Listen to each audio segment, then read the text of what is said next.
Михаил Илезов принял участие в 583-м заседании Совета Федерации и открытии весенней парламентской сессии, где в рамках правительственного часа обратился к министру труда и социальной защиты Российской Федерации Антону Котякову с просьбой рассказать о мерах поддержки занятости населения Северного Кавказа.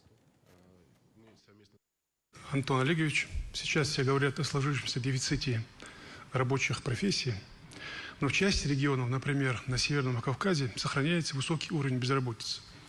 Скажите, пожалуйста, что правительство может предложить по снижению безработицы в этих регионах с учетом возможной трудовой миграции, включая вахтовый метод работы? Спасибо большое. Спасибо за вопрос, Михаил Бангирович. Сегодня по 10 субъектам Российской Федерации, в котором наиболее тяжелая ситуация на рынке труда, разработаны и сформированы программы по каждому субъекту.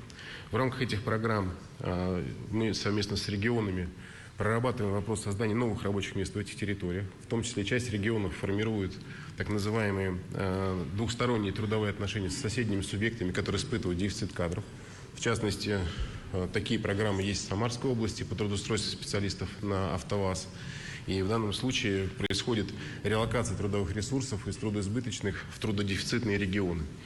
При этом сегодня в рамках этих территорий также реализуются программы переобучения кадров под те потребности, которые есть.